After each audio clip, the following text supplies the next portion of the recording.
There is a quiet assumption, one that feels almost harmless in its tenderness, that the people we love, reduced finally to pale gray powder resting inside a polished ceramic vessel on a mantelpiece, have found a kind of stillness, a rest, a contained, private conclusion. We carry the urn home, we place it gently on a shelf, and something in us wants to believe that here, at last, is a boundary, a final border, a place where a person stops. I want to dismantle that idea completely, not out of cruelty, but out of something far more extraordinary. The universe does not permit that kind of stillness. The laws governing every particle of matter that has ever existed, from the first microseconds after the Big Bang to this very moment, are categorical and absolute. They do not make exceptions for grief, for ceremony, or for the beautiful stories we tell ourselves when we need comfort. And what those laws reveal, when you trace them honestly and follow them all the way through, is something so structurally magnificent that the comfortable myth of the quiet urn begins to look almost tragically small by comparison. Let us begin not with sentiment, but with a furnace. When a human body enters a cremation chamber, temperatures climb rapidly to somewhere between 800 and 1,000 degrees Celsius. What unfolds in that chamber over the following 2 hours is not a disappearance.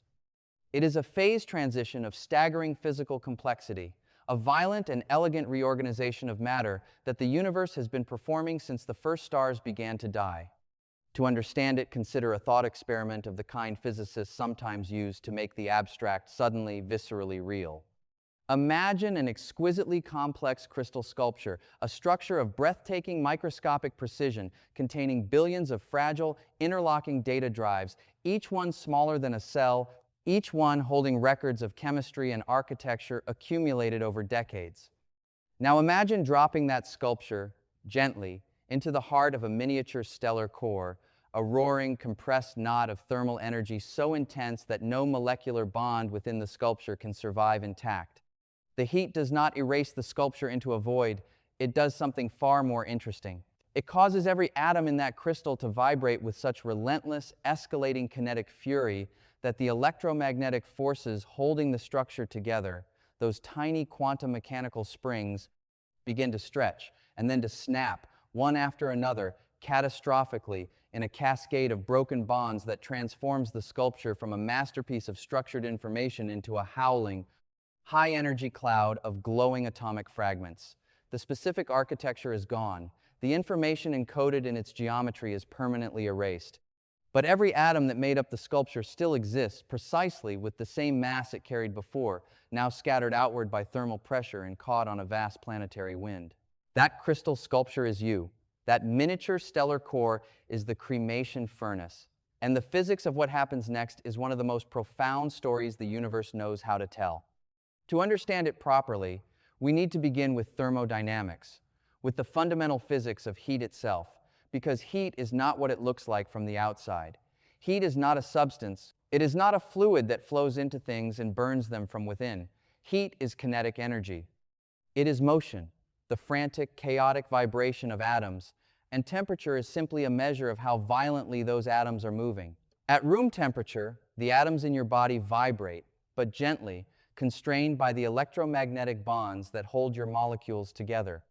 The carbon atoms in your proteins, the hydrogen atoms in your fat cells, the oxygen atoms threaded through your bloodstream, they all oscillate within their molecular structures at frequencies kept stable by the precise electrochemical architecture of your biology. Those bonds represent stored energy, the kind of quiet structural energy that allows complexity to persist. Now raise the temperature by several hundred degrees. The kinetic energy of every atom in that system climbs catastrophically. The vibrations become violent. The electromagnetic springs holding those molecular bonds together begin to stretch far beyond their tolerances. And at some critical threshold, they snap. A carbon-hydrogen bond in a strand of organic tissue breaks, and the liberated carbon atom, now carrying tremendous kinetic energy, collides almost immediately with a nearby oxygen molecule from the surrounding air, and they combine in a rapid exothermic reaction, releasing more energy, which drives the temperature higher, which breaks more bonds, which triggers more reactions. This cascade, this self-sustaining chain of molecular disintegration and recombination, is combustion. Your body, from a purely thermodynamic perspective, is a compressed reservoir of chemical potential energy, billions of organic molecules holding latent energy in their bonds, and the cremation fire is the trigger that releases it. The carbon, hydrogen, and oxygen atoms that constitute the overwhelming majority of your biological mass, roughly 93% of it by elemental weight, do not stay in the furnace. They leave it violently as gas. Carbon and oxygen combine to form carbon dioxide. Hydrogen and oxygen form water vapor. Nitrogen, present in your proteins, escapes as nitrogen oxides and molecular nitrogen. These gaseous products expand rapidly, driven by thermal pressure, and they rise, they enter the atmosphere, and this is where the story becomes planetary in scale. The atmosphere is not a still pool. It is a fluid system of extraordinary dynamical complexity, driven by differential heating from the sun, by the rotation of the Earth, by the temperature gradients between equator and poles.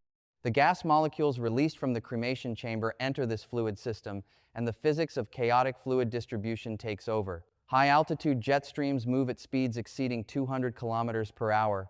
Hadley cells and Ferrel cells cycle air between the tropics and the mid-latitudes. The thermohaline circulation of the deep ocean exchanges gases between the atmosphere and the marine environment over timescales of centuries. The mathematics of diffusion in a turbulent fluid system is unambiguous.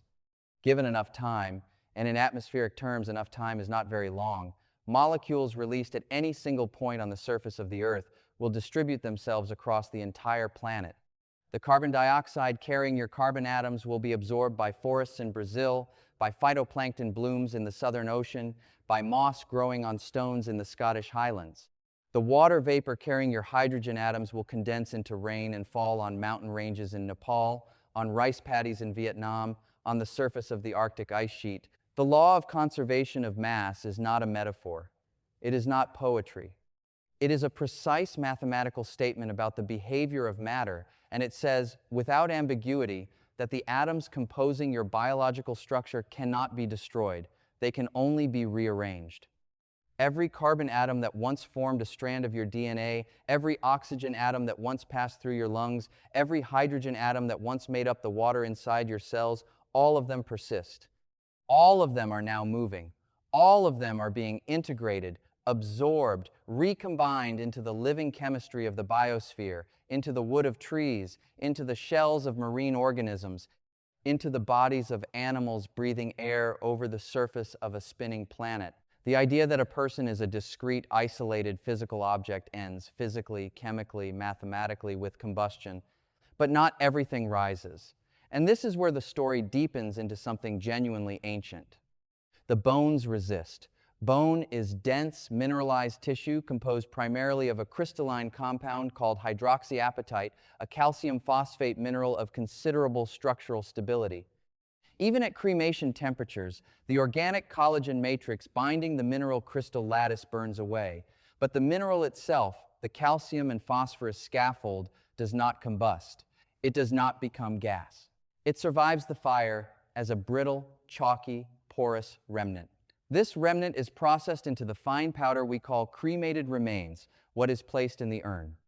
Now consider where those calcium and phosphorus atoms came from, because this is where the story stops being merely planetary and becomes astrophysical.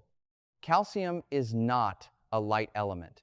The universe began with hydrogen and helium, and the first stars were made almost entirely of those two elements. The heavier elements, the carbon, the oxygen, the nitrogen, the calcium, the phosphorus, were not present at the beginning. They were manufactured later, inside stars, by nuclear fusion processes that operate only under conditions of crushing gravitational pressure and temperatures of millions of degrees.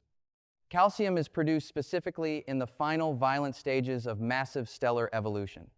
In the cores of stars several times more massive than our Sun, fusion reactions proceed through a sequence of increasingly heavy elements, from hydrogen to helium, from helium to carbon, from carbon to oxygen, from oxygen to silicon, and finally to elements in the iron peak group. But calcium is forged along this sequence in the oxygen and silicon burning shells of these massive stars, and it is released into the universe only when those stars exhaust their nuclear fuel and collapse catastrophically in a supernova explosion, blasting their outer layers into the surrounding interstellar medium at a significant fraction of the speed of light. The calcium atoms in your bones were forged in the crushing gravitational cores of stars that died before our solar system existed. They were scattered by supernova explosions across the interstellar medium, incorporated into the gas and dust cloud that collapsed to form our sun and planets, deposited in the crust of the early Earth, dissolved by geological processes into the oceans, absorbed by early marine organisms that built shells, compressed into limestone, dissolved again by acidic water, carried by rivers, absorbed by plants, eaten by animals, and eventually incorporated into the skeleton of a human being. That is the journey those atoms made before they ever became part of you. When the cremated mineral remnant is returned to the soil, through burial, through scattering, through dissolution in water, those calcium and phosphorus atoms continue that journey. Acidic rainwater and the metabolic acids produced by soil microbes slowly dissolve the mineral lattice. The calcium ions seep into groundwater, moving through aquifers, entering rivers, reaching the ocean, where they are taken up by the calcification processes of marine organisms building new shells and skeletons. The phosphorus enters the soil nutrient cycle, absorbed by plant roots, incorporated into the molecular machinery of new biological structures. The mineral remnant in the urn is not a resting place. It is a way station. And so we arrive at a picture that is, I think, genuinely more astonishing than anything a comfortable myth about stillness and rest could offer. The physical reality of what happens after cremation is that you do not stay anywhere. You are dispersed by thermodynamics, by fluid dynamics, by geochemistry, by biology, across the entire surface of a living planet. Your carbon cycles through the atmosphere and the biosphere. Your hydrogen enters the hydrological cycle. Your mineral calcium rejoins the geological and marine chemistry of a world that has been recycling the same atoms for 4.5 billion years. And those atoms themselves carry the history of stellar nuclear forges that burned out long before the Earth existed. There is something in this picture that I find not cold, not clinical, not depressing, but genuinely staggering in its beauty.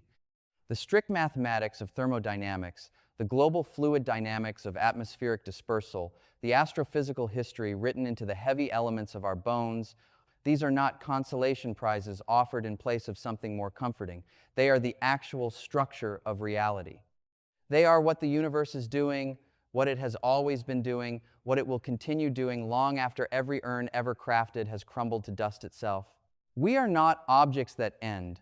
We are concentrations of matter that temporarily hold a particular shape, a particular information structure, a particular pattern of atoms borrowed from a universe that has been rearranging itself since the beginning of time.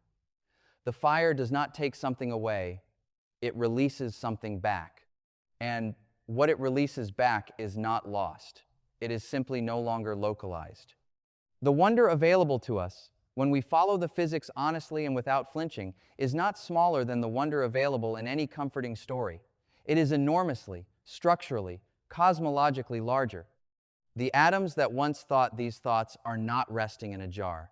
They are already moving, already integrating, already becoming part of the ongoing, unbroken, mathematically precise dance of matter that has been happening since long before there were any human beings to wonder about it at all.